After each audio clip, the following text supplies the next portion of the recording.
Hello and welcome to the Clunas Gaming channel. I'm your host Clunas, and today we are on Halluf, watching Lothior play the T110E5.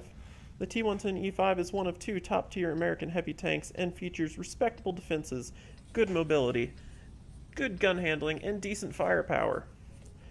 These characteristics all combine to make the T110E5 a very scary contender in certain situations, particularly head-on encounters. The T110E5 has a bit of a varied history in World of Tanks. When it was first introduced, it maintained the good firepower, good gun handling, good mobility, but its armor was just okay. However, due to the other characteristics, it became a very popular vehicle in the Clan Wars meta. But as time went on and more vehicles were added to the game, it fell out of favor for faster, more mobile tanks sporting autoloaders and heavier firepower. But then as time went on again, Wargaming updated the game with high-resolution models, and they also changed the armor layouts while they were at it. During this period, the T110E5 gained a large buff to its frontal armor, making it a very tricky opponent in the right situations that are tailored to its strengths. Such situations as we will see Lothior engaged in here on Halluf.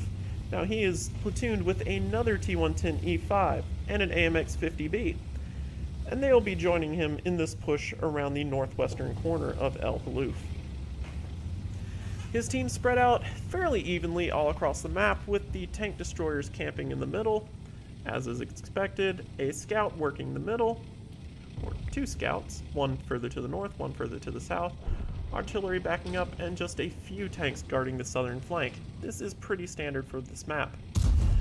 We see the enemies pushed up to the middle with some of their light and medium tanks, and Lothior is making a very aggressive push to this far corner, where he has met two IS-7s and a M48 Patton, 3 Tier 10 tanks on the enemy team. The Patton won't be too much of a trouble here, as this is not a good engagement for him, but the IS-7s can be difficult to fight with. As you can see, Lothior has spent his first AP shell and is already loading up the premium rounds.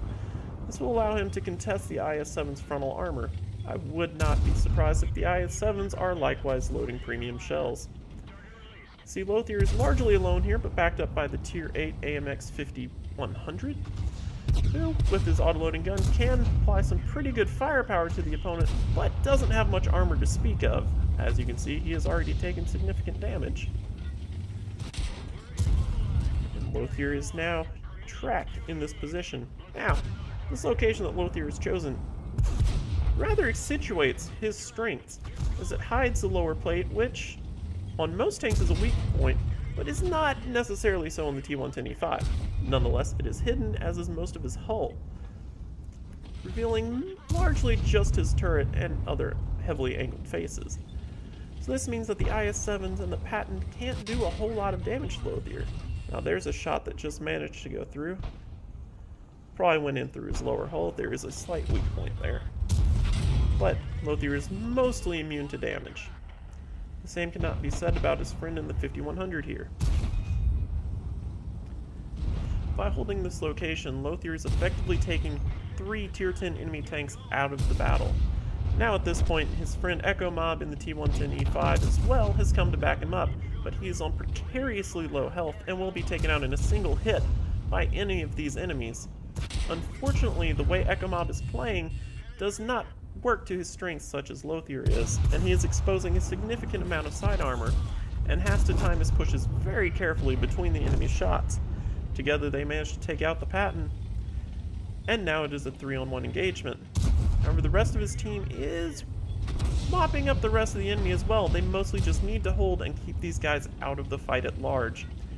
He has a Tortoise pushing up through the high ground just to his left. Now this is where something very interesting happens. Lothior puts another shell through the front of the IS-7 as it gets hit with artillery support. These IS-7s have largely lost interest in Lothior, although they will still take a shot if they have nothing else, but they would much rather hit his support, who is in a much more vulnerable position. So you can see they are both here trying to bait shots into the sides of their tanks. That was a very risky move by Lothior, as these guys should have been reloaded, unless perhaps they took out their ammo rack or I missed a shot. The Echo Mob definitely was playing with fire with that move. but now he's found himself stuck in front of an IS-7's gun, and that is not somewhere he wants to be.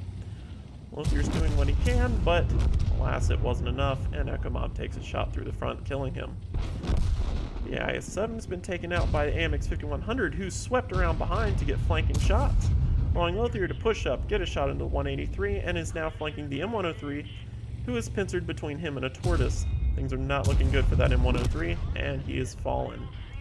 All that's left now is the 183 on the flank, and a T-34 who appears to be helpless and AFK in base.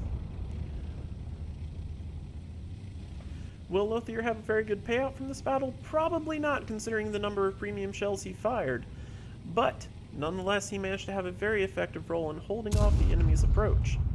Now, let's take a look at the post-game stats and see just how this tallied up for him. In this battle, Lothior secured both steel wall and high caliber, as well as picking up a second-class mastery badge for his efforts. He took top damage on his team, but was only eked out on experience by the AMX 5100, who was backing him up. Despite having top damage and running a premium account, Lothior did have negative cash flow due to the large number of premium shells that bounced to no effect. However, he did block almost 7,000 points of damage due to playing to the strengths of his vehicle. But that wraps up today's video. If you liked what you saw, give me a like, subscribe, have a comment, tell me what you think, and I'll see you next time.